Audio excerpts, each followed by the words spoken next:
welcome to the new show, Heather. Thank you. So yeah, you've already been on MJ's, and then this time you want to talk trauma. So let's talk trauma. Let's talk Um, trauma. where'd you grow up? I grew up in Billings, Montana. Okay, and I think you remember saying it was kind of a most populated city in the state. Yep. We're the biggest city in Montana. That's your claim to fame. That's it. And what was it like growing up? You had brothers or sisters, only child? I'm the oldest of three. My little sister is 7 years younger than me. And then I have a half brother who's 18 years younger than me. So it's kind of like you grew up as an only child for a while. For the most part, yeah. And then 7 years, I'm 9 years older than my sister, so we didn't become close until she was in her 20s. Yeah. My sister and I are we've had a tumultuous relationship.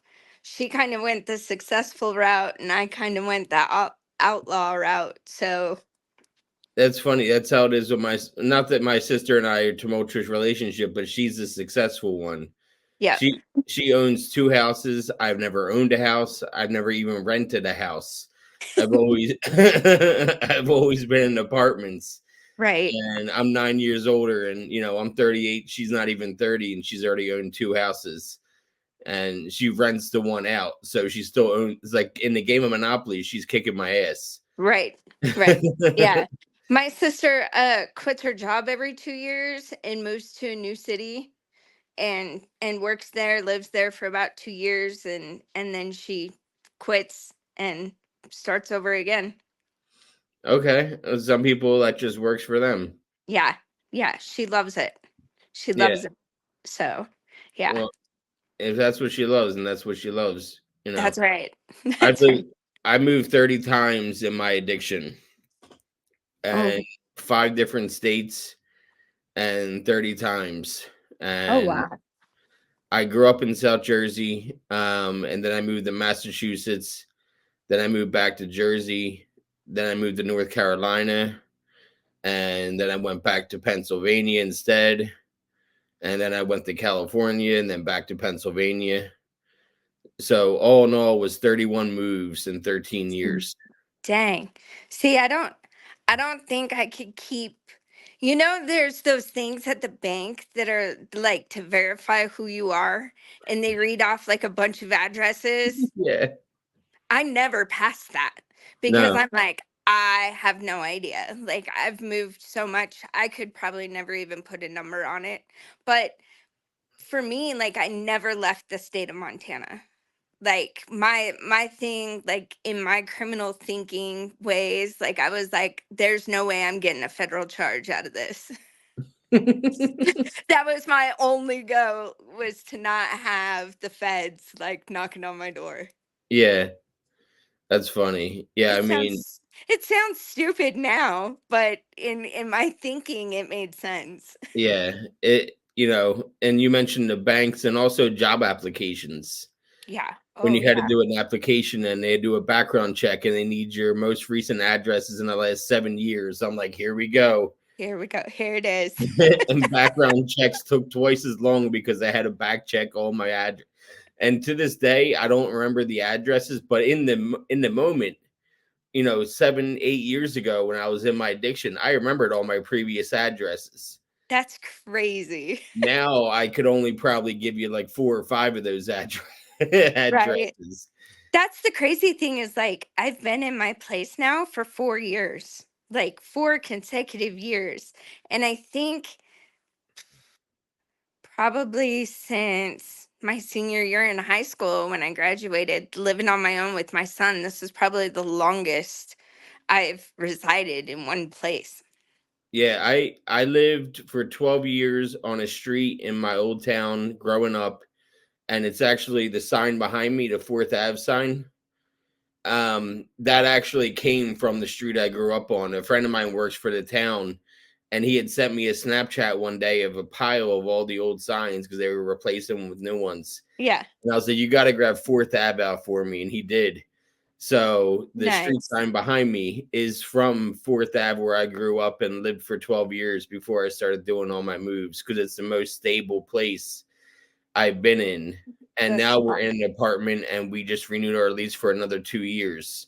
Nice. So we're going to be here for a total of at least 3 years. And we like it here. It's, there's an elevator. My wife, needs an elevator because of MS and Right. her power chair and all that. So we don't plan on moving anytime soon. Moving sucks. Yeah. it Yeah. I was hear you. it was easier to move in addiction because I was like a hobo. I only kept with me very minimal things, and it was a lot easier to pick up and go because I didn't have much. I was a horrible homeless person because I had my car still. So, I remember my ex like getting so mad at me like every time we stopped because not only was I high on meth, so I'm tweaking out of my mind, but I have to get something out of the trunk of the car, and that usually entailed at least an hour long stop because I have to take everything out. I have to search everything to find the one thing that I need and then proceed to pack it all back in. And it was, yeah, So we went off on a tangent. So you grew yes, up as an old as the older child, yes. and you said you have a half brother. So that means your parents got divorced. Yeah. Well, my parents were actually only married for like a year and then they were divorced, but then they were together for, let's see, for about 13 more years after that. Okay, When I was 14, they finally like split. okay. So that's why you and your sister had the same parents. Yeah. Yeah. And how did you? So you would have been, like you said, 14 when your parents split. How did you Mhm. take that? I mean, my parents were, in their own addictions themselves. And um when I came to Montana to be with my grandma, because we were in California at that time, when we moved back to Montana with my grandma, my sister, and I I took my freedom and ran with it. Like the minute my grandma said, "You can go to your friend's house," I was like, "What?" Like I can be outside after dark? Like I it was the gates of hell opened up and I ran through them. So when did you move to California after you were born in Billings?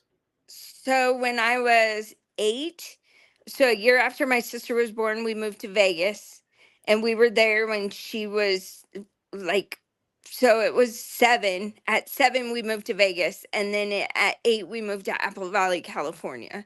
And we were in Apple Valley and Victorville from the time I was 8 until the time I was 14. Okay. Yeah. And what did you discover? Were you drinking already at 14? No, I had just started. I drank for the first time and I smoked weed for the first time when I Is was that 14. when you were in Apple Valley, or is that when you were back in Montana No, that's when I came back to Billings. and you Yeah. started making friends that were Oh yeah. nefarious characters?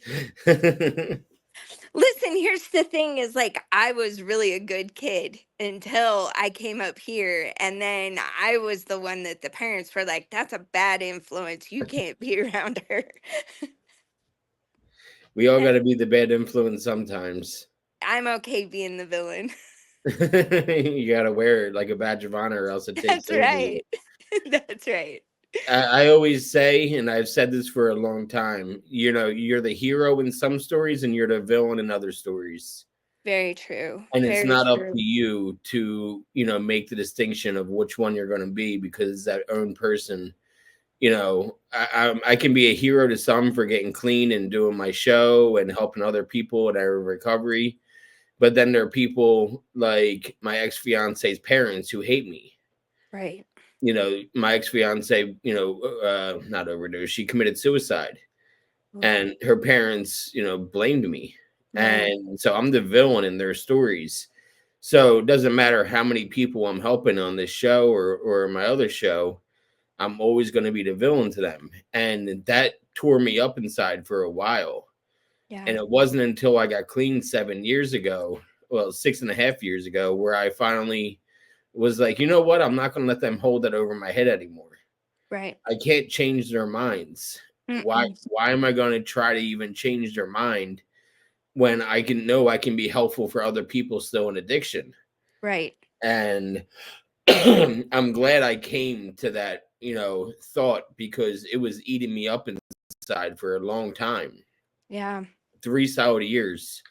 It sent me into a tailspin of drinking and using and finding weeds and means and ends to get more all the time.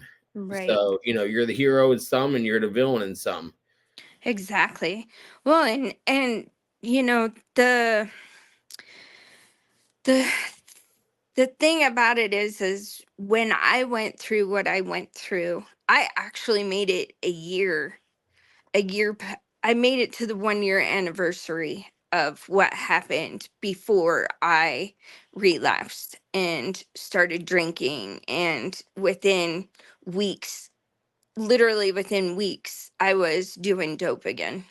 So, Okay, um, so you're 14, you still haven't had any kind of trauma besides your parents, shipping you up and moving you out, and when they split up, you had to go to your grandmom's, but not either one of your parents. I left my parents. My parents' relationship, it was, domestic violence, domestic abuse. It got to a point like I don't honestly, like I don't remember a lot of my childhood. There's some block in my brain, and I'm okay leaving it there because the the life events that I've gone through and I do remember, like those are bad enough. I don't need to unlock memories that would just change other things. You know what I mean? Can you give me an Um example? um so in 2013, my son murdered my grandmother. Um my daughter and I are the ones that found her. And that that traumatic event, um before that, my mom died of non-small cell lung cancer in 2004. And when you watch one of your parents go from this vibrant human being who struggled on her own, she was an alcoholic, most definitely. But when you watch the woman who brought you into the world deteriorate and not even able to get up and go to the bathroom by herself, and you just watch her slowly die, like that was traumatizing, No, you I know? I, I know that my dad died from colon cancer last year, and we were best friends. We Yeah. talked every day. We're the exact same person. We're both extroverts. We both were in sales for a long time as careers. We're Hmm. great at talking to people and getting to know people, and truly interested and enjoy getting to know new people. And when he got sick, it was he got diagnosed with stage 4, and it went from 0 to 100 real fast. And I'm a big guy. My dad was a big guy, but he lost 200 pounds in a matter of a year.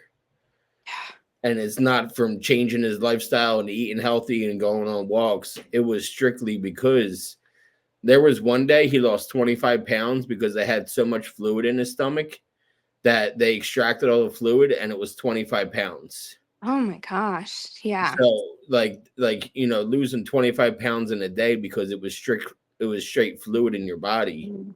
Yeah. So I know exactly, what you mean when it comes to watching someone so vibrant and outgoing and passionate and, kind of like a best friend too at the same time.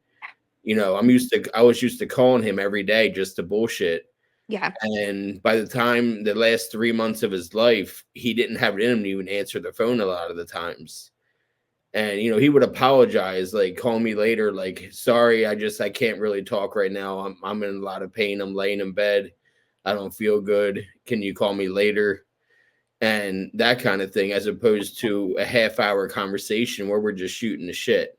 Right. So, and it's traumatizing watching that because, it's one thing when someone dies suddenly from something like a car accident. Um, it's a totally different thing when you have to watch them go. Right. Right. Either Exactly. way is traumatizing. Either way is traumatizing. Life is traumatizing, I think, Yeah. sometimes. And I think there's those of us that for for me, I know that, like, if I was a spirit and like God had like a handful of spirits and he's like, okay, like, this is gonna be your life, or you can choose this. And I know I was the one up there talking smack, like, I can handle that. Send me in. Like, that's my life. Like, I feel like it's just been like one thing after another. And for a long time I didn't realize like why I had gone through what I had gone through until this time in my recovery, actually working my steps and doing my actual program, that it's because I can help others who may struggle someday with the same thing. Yeah. Maybe not the same thing, but life experiences. So your 13-year-old killed your grandmom? He was 19 in 2013. He had just 2013. Okay. Yep, he had just turned 19. Was there like a reason behind it? Um, This is the grandmom that raised you from 14, right? mhm, my best friend, like, my grandma became my mom after my mom died. My grandma was someone that I could call. We talked every single day. Um,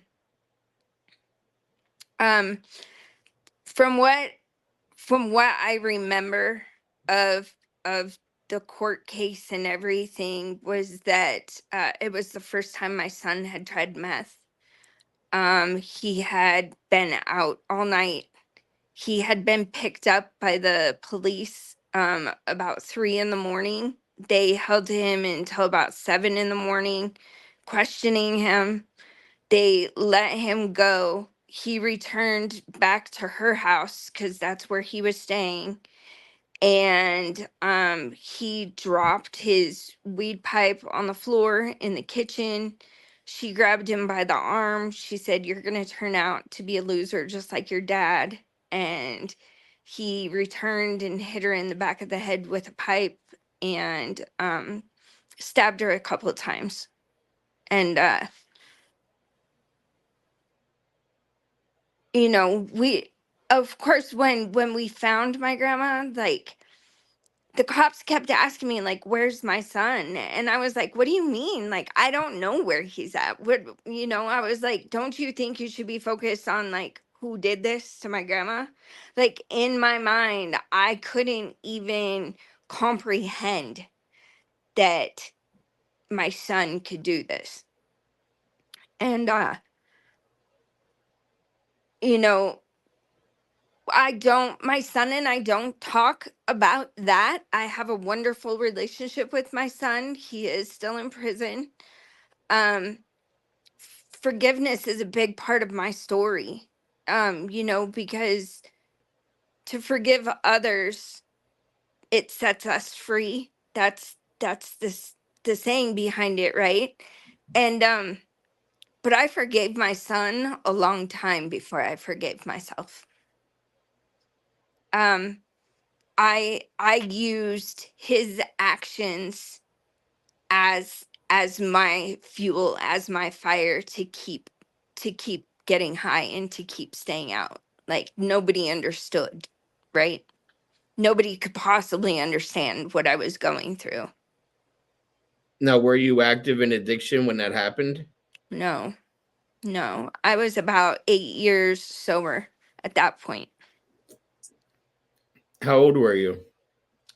Um, oh geez. If he was 19.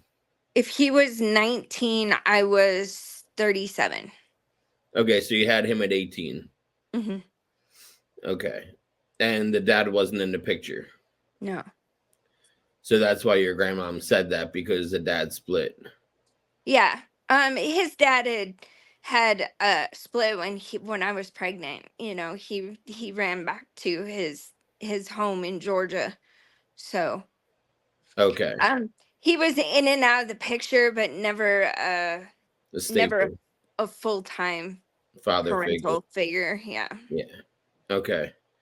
And your drug of choice was meth. Yeah. And when were you introduced to meth? When I was 19. So you had already given birth at that time when you were introduced to meth. Oh yeah. And had you been drinking and smoking weed before that? Yeah, mostly drinking. Weed really wasn't my thing. Um I didn't like the effects of THC. Like, I didn't like to fall asleep and then wake up and eat everything. I'm one of those people. Like, I will just take a really nice nap and then I'll get up and eat everything. Yeah, that's another reason why I had to quit is because I was having that happen to me so often where I, eat us out of house and home just because I was so high that I would eat so much. Yeah. Yeah, groceries are far too expensive. I know. um so okay, you were mostly a drinker and you had gotten sober when you were pregnant. Yes. Well, when I found out I was pregnant. Now, mind you, I was like 3.5, almost 4 months along when I found out I was pregnant. And that was just my mom was pregnant at the same time. Plot twist. So my little brother and my son are 6 months and 10 days apart. Wow. Um is your brother older than your son by 6 months? Yep. Yep. Okay. So my little brother was born in January and then my son was born in June. So Ah, yeah, your brother is a an little uncle. awkward. Just a little awkward. That's all. Yeah. Yeah, that's funny. And your mom was back in Billings? No, my mom at that point was living in Absorkey, which is a little like town outside of where like the miners. That's where mostly like there's a mine, there's a Stillwater mine, and so most of the miners live around in those small rural towns. Okay. Yeah. And now that's traumatic. That was 2013, you said? Yeah. And you were 8 years clean at that point. Yeah. Did that cause you to relapse? Um Not right away, but eventually, yeah. I started drinking and uh like I said, like I drank. I tried to stay clean. I think I was in shock mostly. I don't really remember the first couple of months. I remember, dude, that night, like it's taken me a while to really I think about not this last year, but the year before. Like literally when that date would come around, I didn't know how to move past it. Um with some therapy and some really deep, like honest evaluation of everything that happened, I'm finally able to not completely go backwards when that date rolls around. Um it I had like a PTSD episode, panic attack about 3 years ago where I was at work on that date cuz in my mind I'm like, "Okay, I'm good. Like I got this. Like I'm going to work." So I go to work because I'm not going to stop my life from going, right? I can't just stop everything. And so I go into work and somebody asked me, how I'm doing, and I lost it. I just couldn't I couldn't deal with life that day, I guess. And I broke down and I when I tell you I cried for at least 5 hours straight. Like I just could not stop crying and it was like a soul sob. And I finally got on anxiety medication, and I've this past couple of years I've actually been able to function throughout that day without it being so devastating. But I got to send props to my therapist. We've really worked on remapping my brain process on that day. Have you ever done EMDR, or is that too intense for that kind of thing? Um I have not tried it, and I'm just not interested. Yeah. I'm just um I feel like I've gotten to a point where I can talk about it without reliving it. And to me that like speaks monuments like of what therapy can really do for someone. Um it Nobody likes to ask for help. Uh but man, if I didn't have the professionals in my life that I do, I wouldn't be as successful as I am today. Do you have a psychiatrist too? I do. Me too. Yep. I see my psych once a month, and I see my therapist every Wednesday. Well, I see, yeah, my therapist every Wednesday, and I see a psychiatrist once a month. Okay. And we're finally finding meds that are working for me that, because I'm bipolar. Hmm. So we finally figured out the right dosage and the right medications where, I deal with bouts of depression like a lot of people do, Yeah. but I'm able to get through those episodes without any kind of anxiety meds like benzos because I relapsed on benzos bad. Okay. And, I over medicated with Ativan. And then my psychiatrist gave me Valium, and I immediately over medicated for months on Valium, and it was not good. You know Yeah. what I mean? Like go through a script in a couple weeks. And eventually I was like, I gotta stop this altogether because anything they're gonna give me in the benzo family, I'm gonna abuse. Gonna take it and run. Yeah. That's when I quit weed too at the same time because I figured if I'm gonna quit one, I might as well quit both. Right. So How do you feel after you've stopped using marijuana? How has it helped your anxiety? Has it helped lessen your anxiety at all? it's only really affected my sleep. Okay. My anxiety is still there.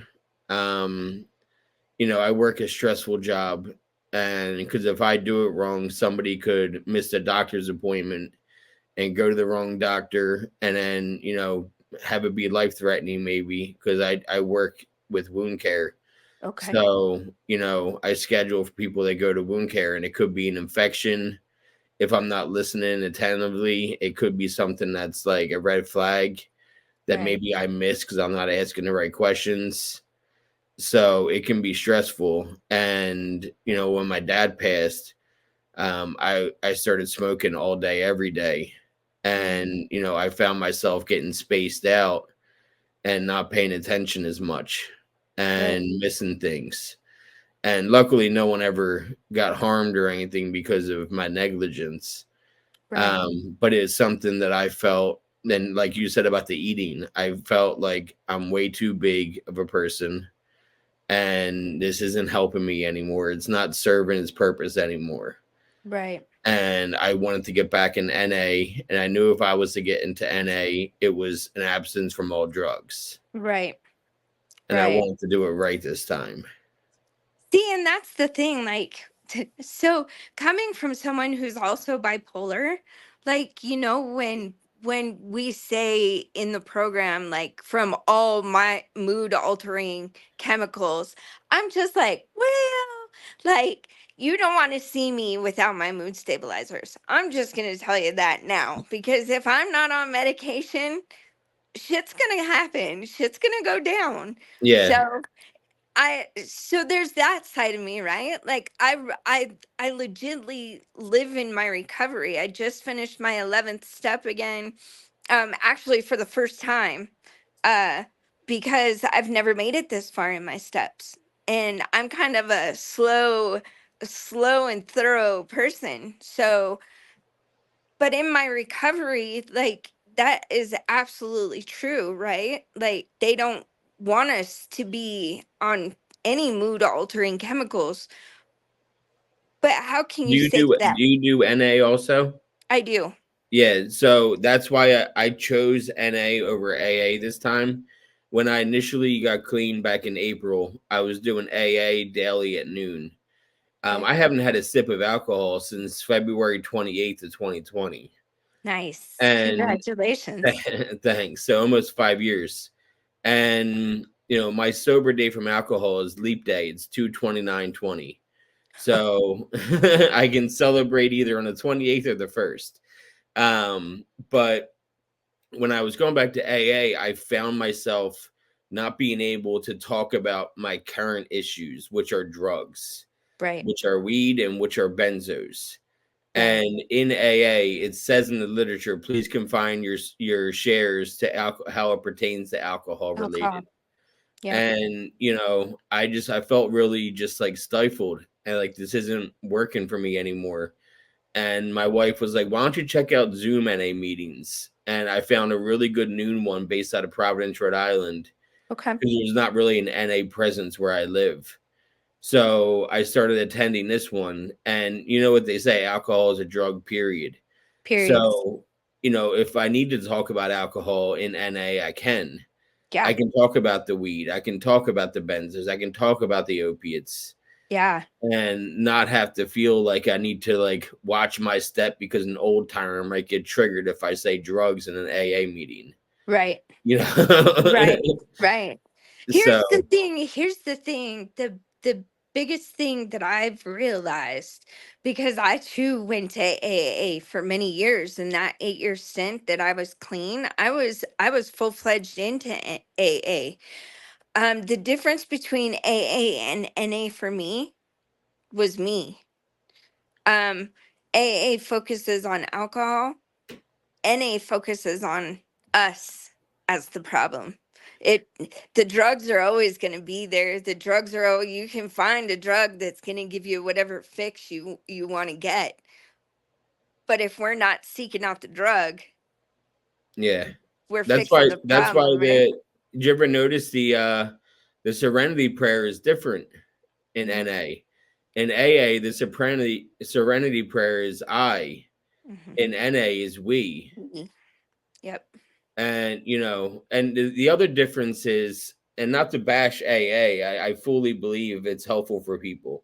Absolutely. Um, but like I could go through the first three steps in one night. I could sit down with my sponsor and we talk for an hour, and he's like, "Okay, now we're on step 4." And with NA, there's that workbook.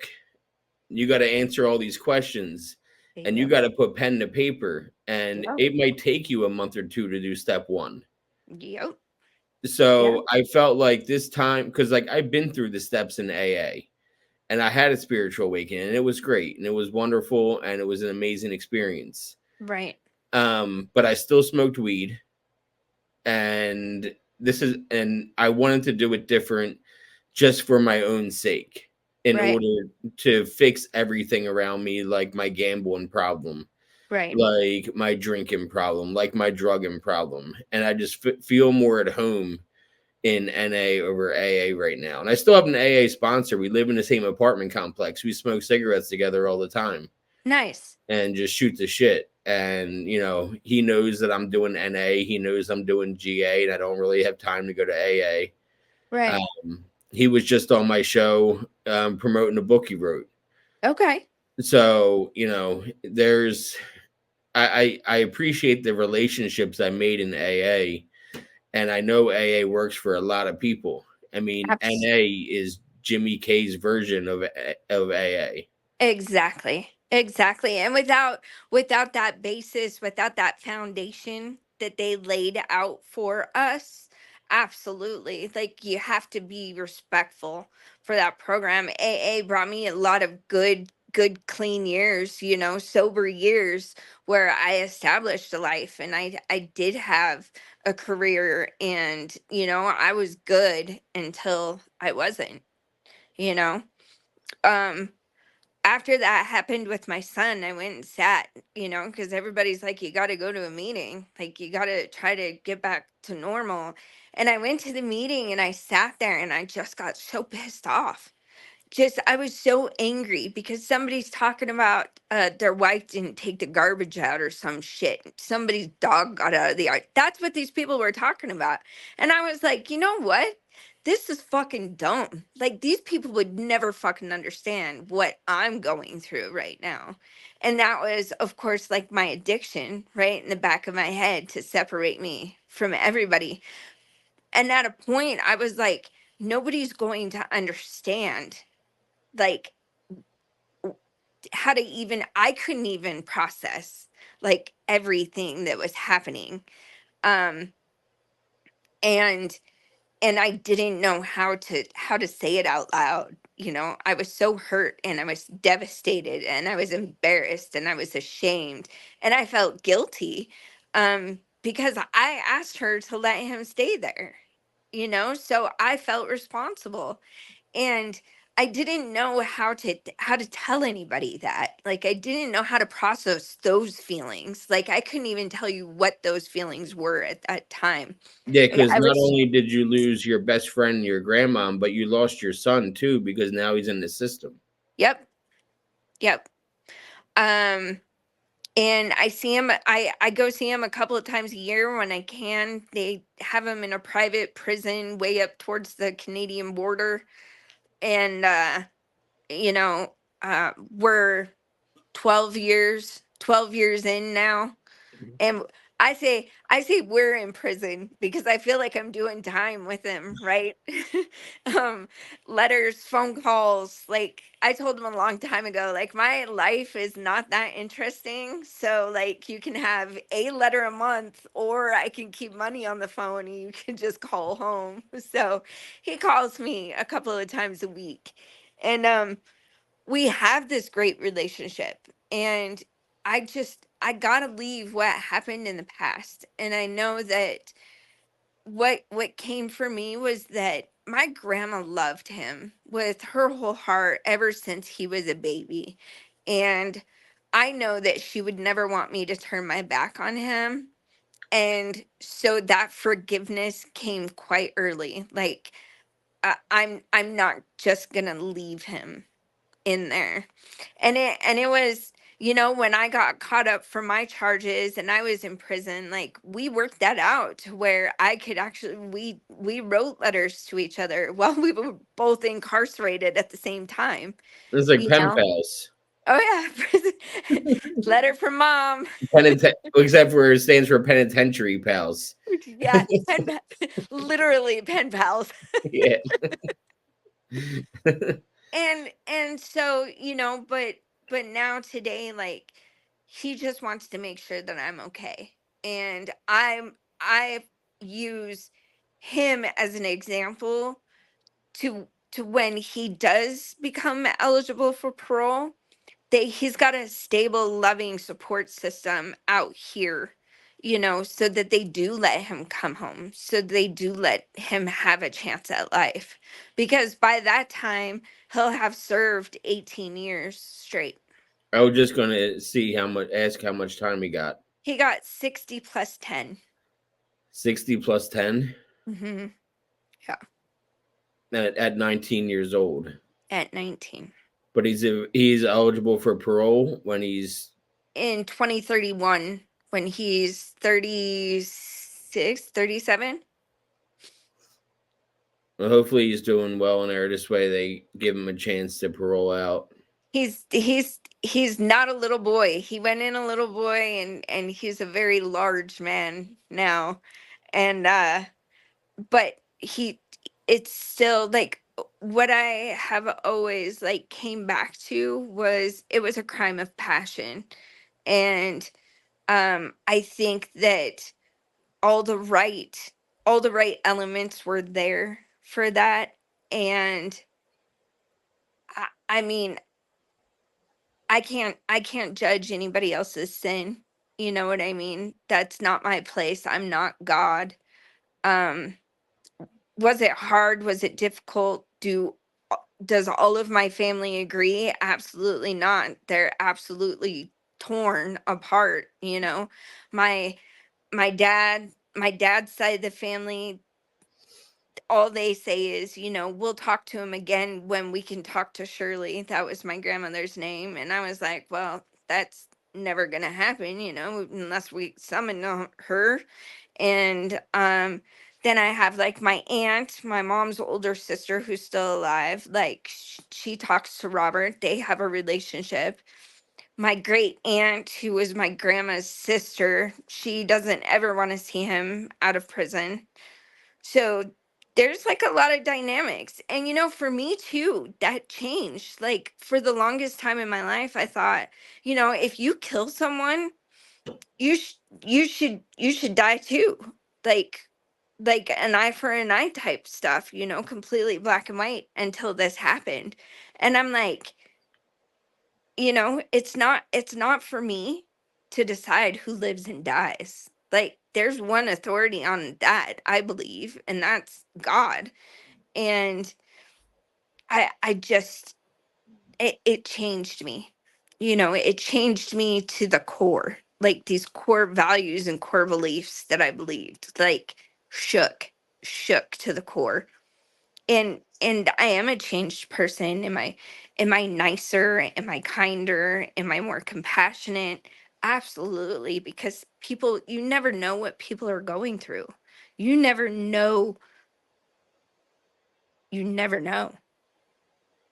And people sometimes are scared to talk about stuff that's that deep, that's that tragic.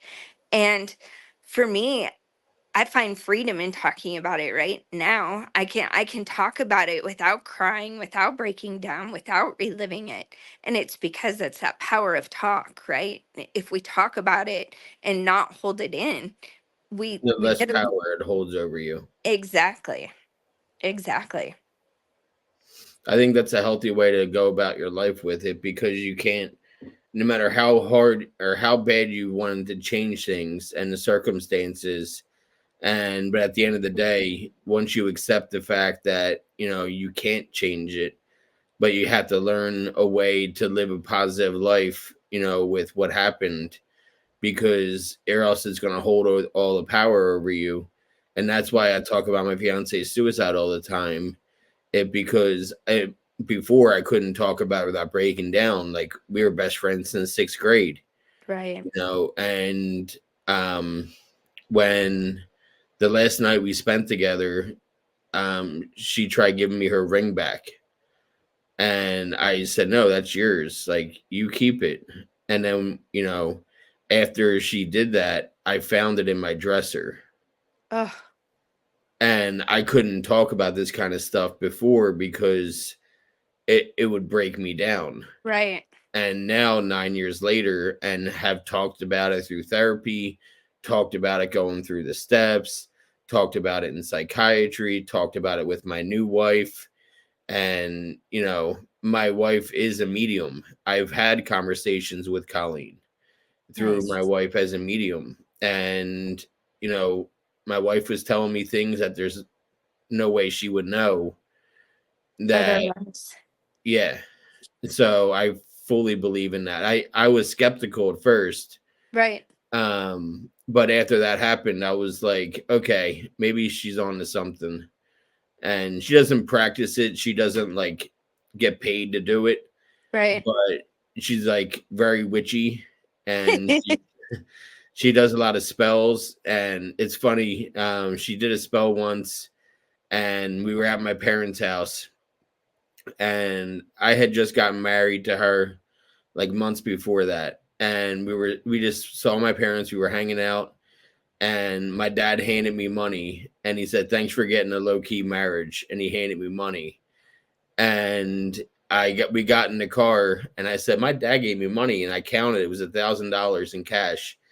And she pulled out a vial. She was like, "I had a money spell on me today, a spell that we were going to come into money." And I Nice. totally forgot I had it in my purse until you said that. And I was like, "Holy shit, your spell worked." Because Hey. we got married in our living room. Okay. and during COVID. So the only person there was our best friend that was ordained and married us in our living room. We ordered some Dominoes and it was a nice cheap wedding. And Nice. my dad was not that he wasn't upset that he wasn't there to see me get married, his oldest son get married. But at Right. the end of the day, he was like, it didn't cost me a dime. Thank you. Thank you. My sister's wedding. Luckily, my dad did well in the stock market to cover my sister's wedding because that was extravagant. And my Yeah. brother got married technically twice to the same person.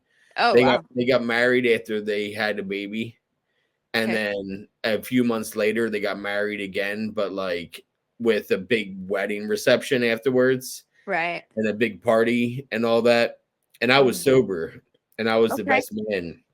So I can Nice. remember everything about the wedding. And I can't sit here and say if I was an addiction, I would have any kind of memories of his wedding or my sister's wedding.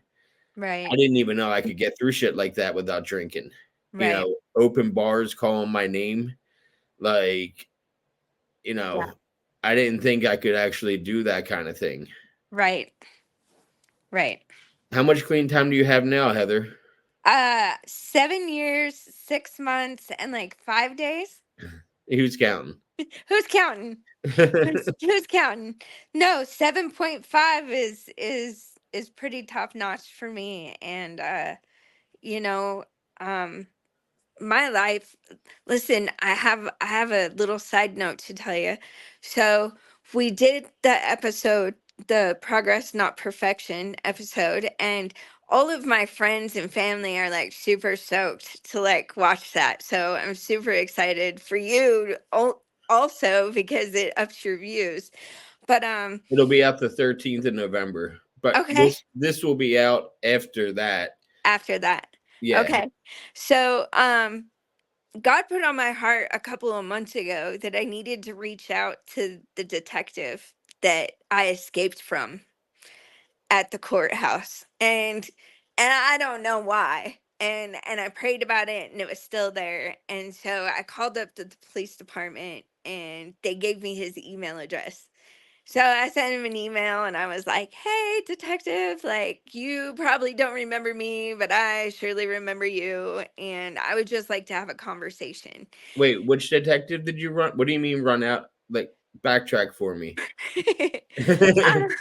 So, April of 2017, I like was in the process of being arrested for doing some casino robberies. I was the getaway driver, and they had me in the interrogation room at the city courthouse, and the lady that actually did the robberies was telling her side and she was lying. And so I told them what really happened. And then they went back to talk to her, but left the interrogation room unlocked. And so I left. I ran. I escaped. And I wasn't ready to go to jail. And so anyways, they found me 2 days later, of course, a bolo alert and everything was out. And not my finest moment, but alas. So I just wanted to reach out to him and share with him like what how good I'm doing in my life today. And an ex cop friend of mine was like, "I would never respond to an email like that." And I was like, "Well, that sucks, you know, so I'm going to surrender this to God too, and if it happens, it happens." He called me back this last week and we had like a 10-minute phone conversation. And I had to remind him who I was, like how he knew me. I explained to him about my recovery. I explained to him about my job. I explained to him, that like, hey, like there's no hard feelings, but I want you to know, like, thank you for catching me when you did, because who knows if I would have this beautiful life that I have today? Who knows if I would even be alive to be experiencing the beautiful life that I have today? And he was just like, Heather, like, we don't get phone calls like this very often. And he goes, "This is amazing." And he goes, "I want you to keep doing what you're doing because it sounds like you're doing great." And I was just like, if that's not like being on the right path, and just knowing that like I'm finally like living my purpose, working in rehab, being around people who are just trying to figure life out in the first 30 days of recovery, like that's where I feel my light shine the brightest. Cuz if I can come from that and facing a life sentence of my own to actually being free today, like that, it there's no other word on that besides God, you know. So were you facing life over casino robberies? Yeah, they were trying to give me 25 years for each one. There was 3 of them, so I was facing 75 in prison. So you robbed three different, well, you were the getaway driver. I didn't rob anything. Yeah. You were just the driver. Correct. Okay. Just the driver is just enough, Yeah. because had I not driven her there, she wouldn't have been able to do what she did. Yep. So I take my part in that. I'll take my part in that. Was that to fund your meth use? Um, how much time do we have left? We have plenty of time. There's no time limit on these. um, so after I relapsed, when my son gets sent to prison, I'm full fledged into my addiction, and I become homeless multiple times. There towards the end, at one point I had taken 60 lorazepams. I tried to just go to sleep and not wake up, because I figured that my kids, my life, society would be better off without me. Someone took me to the hospital. So I did wake up in the hospital 3 days later. I was just hopeless and lost, I didn't see an end to where I was gonna stop. And I had broken up with my super long-term boyfriend. Him and I were off and on for 20 years. Drug fueled mostly. Um, we had broken up, and I was tired of sleeping in my car.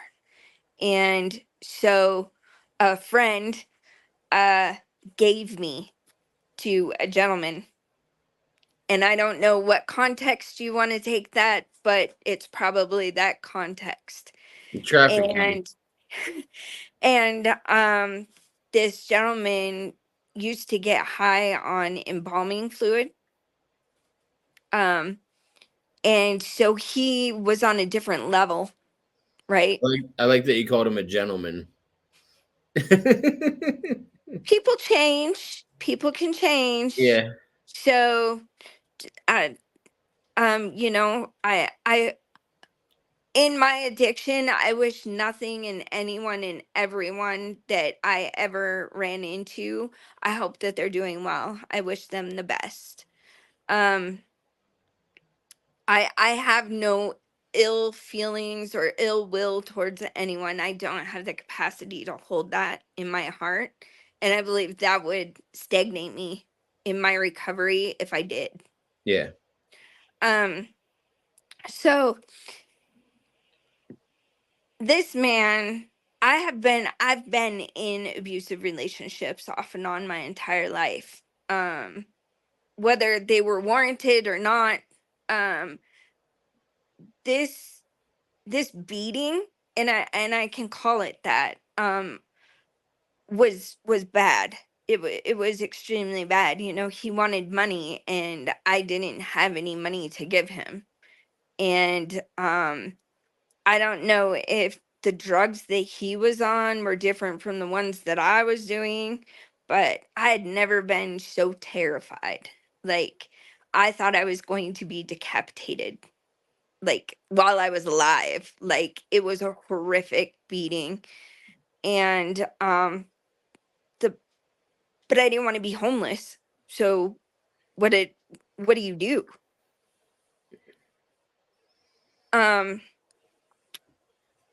so that's why the robberies happened, was because she saw this girl that I was with saw what he had done to me, and she didn't want that to happen again. And so that was her solution to help me out. Were they Indian casinos up there? No, these are just regular. We're not on the reservation. Okay. I didn't know you guys had casinos in Montana. Oh yeah, there's a casino just about on every other block. Oh, really? Yeah, yeah. I did not know that. Oh yeah, casinos all over the place. Okay. Casinos and liquor stores. But you were saying it when you said gave them, you mean you were trafficked, basically. Yeah. That's what it sound. That's what the context I took out of it. Yeah. And it's never easy to be in that kind of situation. But No. like you said, you were tired. And like I've been to Montana once, and while we were eating at this diner, we were told that you guys get like 20 feet of snow a year or some shit. Some places, yeah, that's regular. Yeah, that's not really where you want to be living in your car or living homeless. No.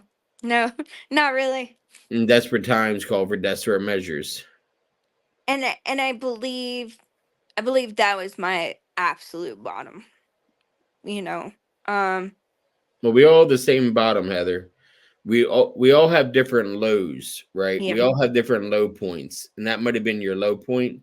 But in my opinion, we all have the same bottom, and it's a day we surrender to a program. And be like, now I'm going to start working my way back up again. absolutely. So the low, your low is different from my low, you Right. know, but our bottoms are the same. The bottom is when we walk back into the rooms and say, I'm JD or I'm Heather and I'm an addict, Exactly. and collect that first key tag again. Yeah. That's your bottom, Right. because that's when you start working your way back up again. Right. Some Right. And people quit. here's the thing, when I'm working with the people that I work with every day, is like, how hard do you want your life to be? Because for me, like at this point in my life, it's easier for me to stay clean than it would to be to go back out. Cuz honestly, I don't think I have another recovery left in me. If I go back out, I'm not coming back. I mean, and that's just the realistic part of it, is getting clean is not easy, staying clean is not easy either. But choose your hard. Today I don't have to worry about the cops driving behind me, you know. I don't have to worry about my shit disappearing out of my house. I don't have to worry about not having somewhere to sleep or somewhere to shower or Yeah. food to eat. Like, my life is pretty good these days, and I've, looking back, like over my life, the past, we'll go 30 years, we'll just say the last 30 years, how many times I've given up, how many times I've had to start over, how many times like I've gotten stuck in these sick toxic cycles, and I'm good with all that. Like, no, I'm tired. I'm tapping out. Yeah. Well, I appreciate you coming on this show and open up about your trauma, because I feel like both shows can be kind of similar because they both are, your story. But I Right, feel like on MJ's, it's more addiction and we touch on trauma, but we don't dive into it. This right, show, we touch on addiction, but it's a deeper dive into traumatic events or consistent trauma that you've had to deal with, whether it was losing your grandmother, whether it was seeing your parents in domestic violence, whether it's, ending up with nefarious people who, were going to beat you up too. And, gentlemen will come that would hit you. Like, that's traumatic. And yeah, that's something that, thank God that you're into therapy, Yeah, because sometimes doing the steps isn't enough therapeutically, that you need to have a professional that you can sit down with once a week and open up to, that you trust. correct. Correct. Absolutely. And, there was a point in time when I told my psychiatrist, look, like I'm anti-pharma right now. Like I think I'm good without my medication. And he agreed and we stepped me down off of all my medications and I go okay, bipolar. I go okay for a couple months and then shit starts to get hard and I'm like, wait a second, like it doesn't have to be this difficult. And that's my brain, right? My brain just doesn't like me sometimes. Yeah, And I get off and so I I'm I getting the get right manic back in. episodes. I get back in and right now I'm on a very low dose of my lamictal. That's what I'm um, on. Yep. Lamotrigine. I'm Yep. taking like 50, I think, is all I I'm take taking. I take two 100s. I take 100 in the morning and 100 at night, Okay. and I'm on Wellbutrin. I take in the morning. I'm on I have my blood pressure is really bad, so I'm on two different blood pressure meds. I'm a chronic insomniac, and I'm on a lansopine for that. And that was trial and error. They tried Seroquel, they tried Ambien, they tried Trazodone. I Mhm. hated Trazodone because of the way I felt in the morning. Felt like I was hungover. Yep. Ambien just didn't work. Yeah. Seroquel put me in the hospital. Oh It yeah. raised my heart rate up to 180 beats per minute and put me in the hospital. So that was out.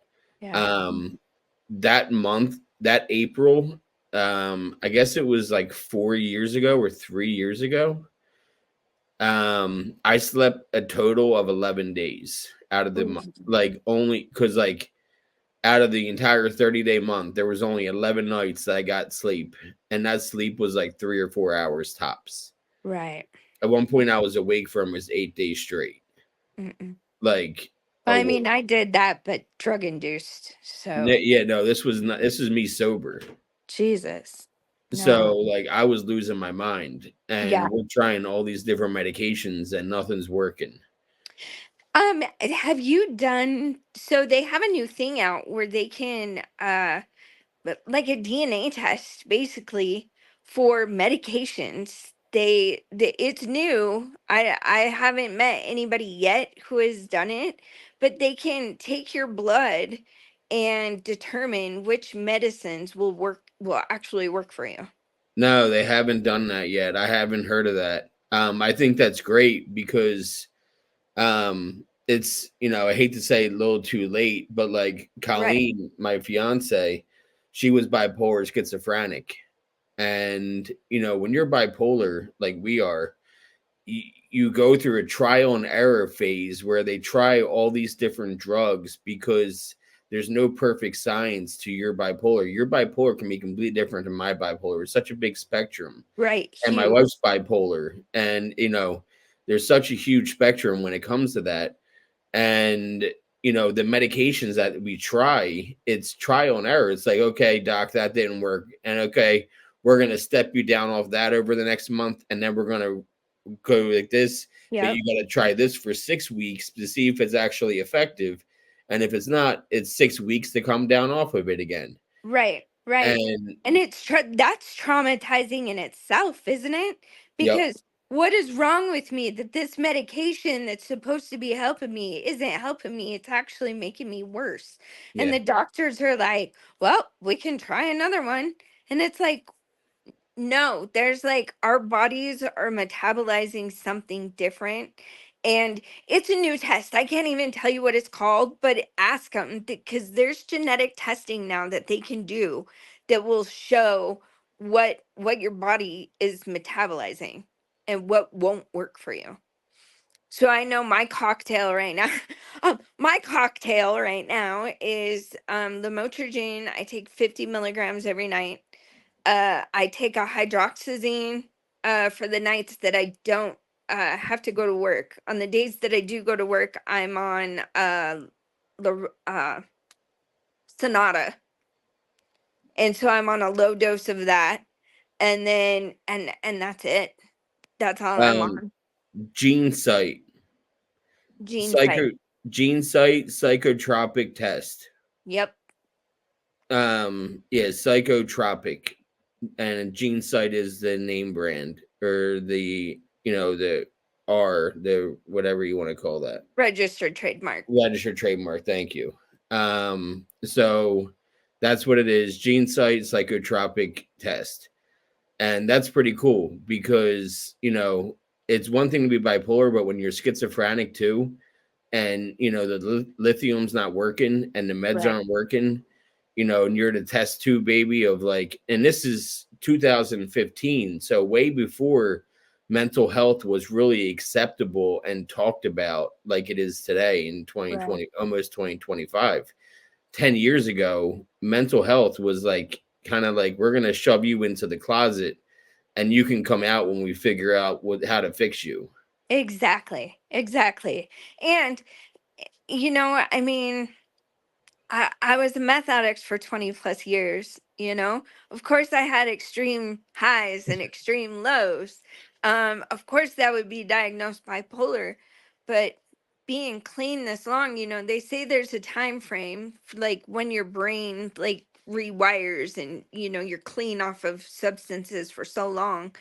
And I think it's like 3 to 5, 3 to 5 years, they say, once you've stopped like heavy medication or drugs, that your brain starts to come back online. And I mean, they're not as bad, but man, sometimes it just comes out of nowhere and it's just like there. Yeah. And you know today today I get to choose the day that I'm gonna have. And I really come at my life with an attitude of gratitude, you know. Yeah, uh, I learned early on in recovery that happiness is not a feeling. mm-mm, Happiness is a choice, that the conscious choice that you take every morning. yeah. You can wake up and see that it's raining outside and be like, shit, there goes the day, and have like a shit attitude because it's raining.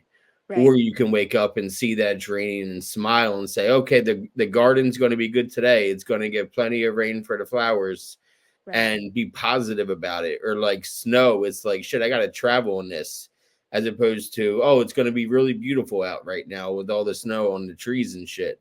And it's all about how you're going to perceive things, whether you're going to perceive it with a positive mindset or a negative mindset. So you are in control of that day you're going to have. Right. They say in GA, have a great day on purpose. Yep. Is something Perfect. that this one girl says in GA at every meeting when she's done sharing, is everybody have a great day on purpose. Nice. And that's what I feel like she's saying whenever she says that. Right. Right. Yeah. Because I mean, man, life isn't life isn't easy. Life hasn't been easy. But damn it, the stuff that I've lived through, like today's a good day Yeah. for sure. Well, thank you again, Heather, for coming on and opening up. I know it's not easy to like do this. And like I said, we kind of touched on things in the past, but we definitely didn't get into the trauma. And I'm glad that we got the chance to go over that. And I hope that you feel better opening up and that can of worms and talking about it. Absolutely. I appreciate you so much.